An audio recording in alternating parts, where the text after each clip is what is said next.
Today we're going to find out all about indoor games and pastimes, and also the huge sums that the Tudors won and lost gambling.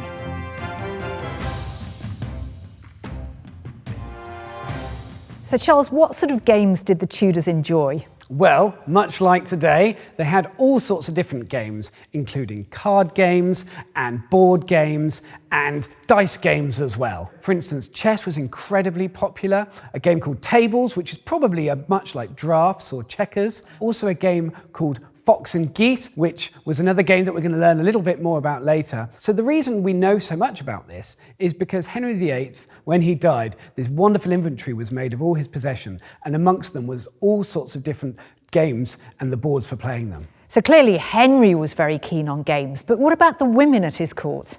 Well, absolutely. They're certainly playing games as well. We do know from his privy purse accounts, of which only a few years survive, that in 1532, Henry lost a lot of money playing cards to a large group of people, which included Anne Boleyn. So he's certainly not afraid of playing against women, and indeed losing to them as well. They loved card games. Henry had lots of different card tables made. These were often wooden, and cards seemed to be a sort of like everyday part of the culture at court. And in fact, dice was also really popular for gambling as well. And we know that Henry lost huge sums of money gambling. And in fact, he often had something called angels, special coins called angels, sent to him specifically for playing dice. What are angels? These are gold coins, and their value was 6 shillings and 8 pence. And in fact, if you use the National Archives currency calculator, I did this recently for an angel, so 6 shillings and 8 pence, and it comes out at about £150 in modern money. So quite a statement piece of gambling there. One of the things that Henry seemed to really like betting on when he was here at Hampton Court was in fact shooting. In 1532, he was having a shooting competition and he was betting at a rate of 3 angels per shot. This would suggest he's losing £450 in modern money just in one bet, in one shot. So this is really showing off, and this was all going on here at Hampton Court. Did this obsession with gambling endure to the end of the Tudor period? Well, it did, although it does seem that Henry VIII was rather an extreme example. However, what's really interesting is that the first national state lottery was actually during the reign of Elizabeth I. The lottery was announced in 1567, and it was intended to raise money for the harbours and havens, so repairing the national sea defences. The tickets cost 10 shillings each, with a top prize of £5,000. Now, unfortunately, they didn't manage to sell all these tickets, and it seems that there's a bit of scepticism from the English people in this new form of gambling, which was most normally associated with countries like the Netherlands, so the Low Countries, and it seems that the English people never really took to it. I think that's an amazing fact, and one that we might remember as we think we've just thrown away money on yet another useless lottery ticket, when in fact we're honouring a tradition set by the Tudors themselves.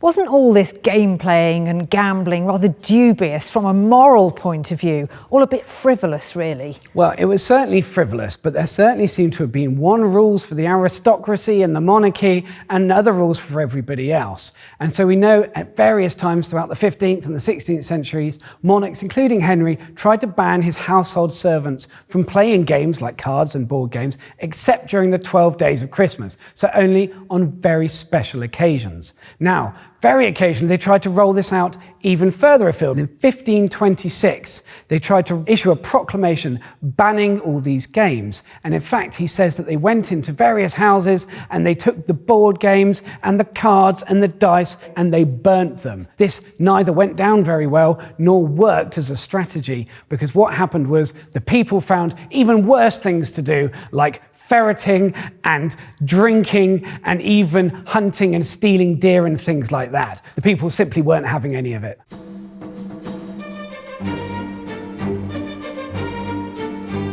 So, Tracy, what I thought it'd be quite nice to finish up on is to look at one of the games that we've been talking about today, Fox and Geese. It's a simple game. In the middle, you have the fox, and all the way over here, you have the geese. And the idea is either for the fox to eat as many geese as possible, and for the geese to try and back the fox into a corner and trap him. So the fox starts, he gets to move one move at a time, and then the geese start to try and trap him. However, there's a couple of rules, I'm afraid. The geese can't move backwards once they've moved, and if they're on their own without one on the other side, the fox can take them, and that's how you start to win. I should say before we start, it's very, very difficult for the geese to win, which is probably much like foxes and geese in the natural world. I'll be the fox then to start with. Okay, yes, you can be the fox, no problem. So you'll move first. So if I can just go across like that. You can go across like that. And now I am going to try and trap you over here. But I can simply eat you up like that. So I've just lost one of mine, and you can imagine if this was Henry VIII, I would have just lost some money. Now I'm going to bring over some other players who are going to try and trap you in. Okay, I'm going to try and make a run for it. There you go. But what I can do, though, to stop you from taking my geese here, is to put this piece here. So you can only move one piece at a time. Very clever. So I can move in any direction. You can move in any direction. Now you're moving away, which means I have to start trying to get some pieces closer to you. Okay, I'm going to move across there. Very good. And now I'm going to move here, starting to shepherd your fox. But then I'm afraid you've been eaten again. And I've been eaten again. But I'll keep going nonetheless. I'll maybe move over here.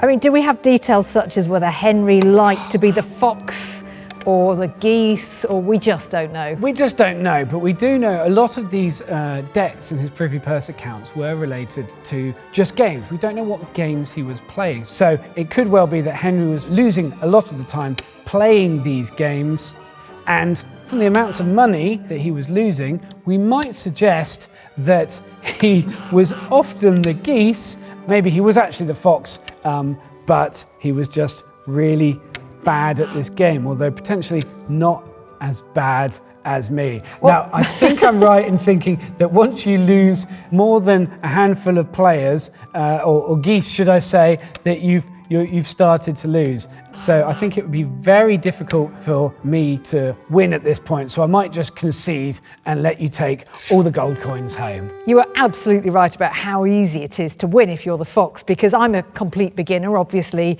and I've beaten you quite soundly, I think it's fair to say. I think that is fair to say. Shall we play again? You're on. I'll be the fox.